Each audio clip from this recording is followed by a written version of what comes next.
Hey everybody, welcome back to MattKiteboarding.com Foil Fridays. This is Tucker, and today I'm going to walk you through the new Slingwing V3 and give you my review of it after a couple of weeks of experience on this wing. Excuse me.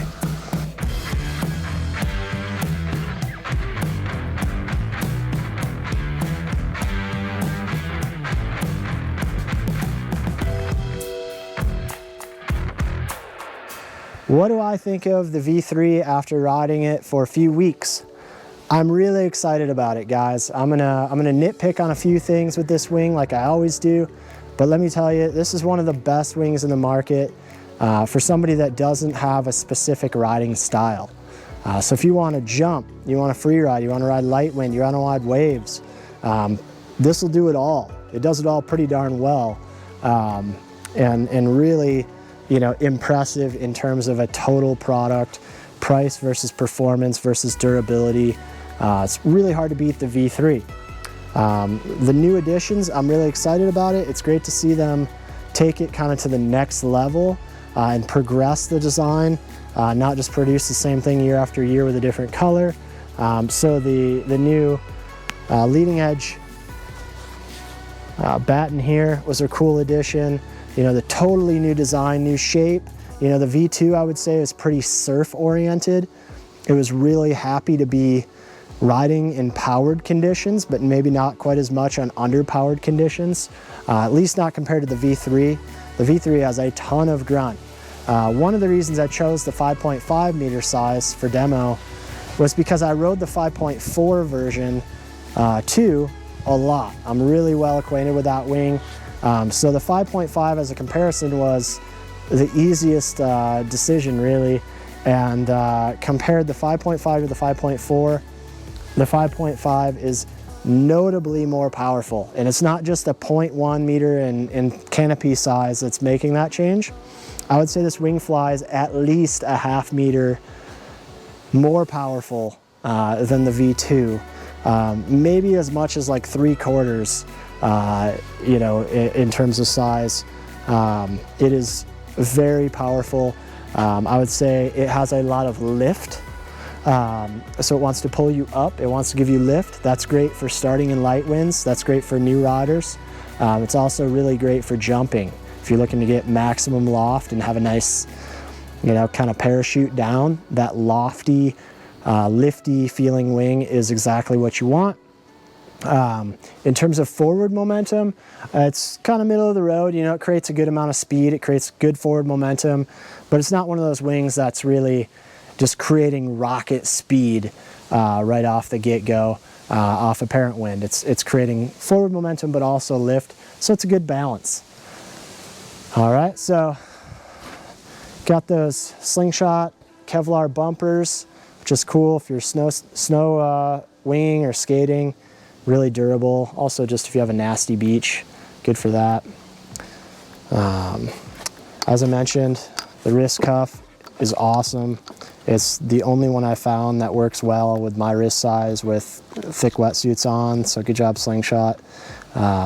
Plastic D-ring, I'm not always a fan of these on a leash, you know, especially in heavy waves or something, but I guess if it does fail, it's probably better to break the D-ring than your wrist.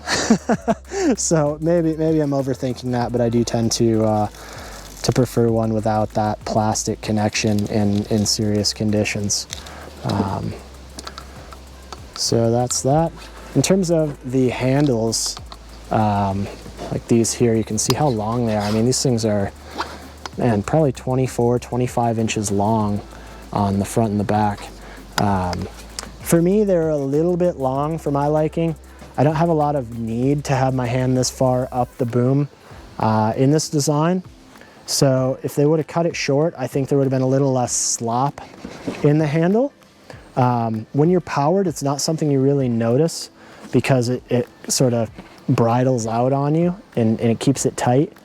But when you're pumping, when you're maneuvering the wing, there's just a little bit of play there. Not really a problem, I guess. It's just something you get used to. Not quite as direct of a connection to the boom as you maybe would ideally have.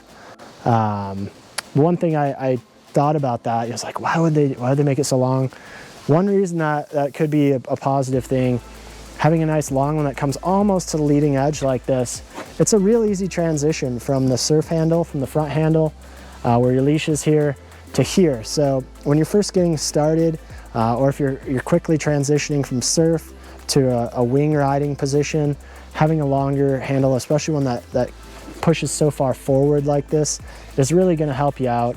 I guess also in attack, where you're going up into the wind with the wing depowered, you know, it's nice to have that position there, or potentially even if you're surfing. So you know, now I think about it, there's some good uses for it.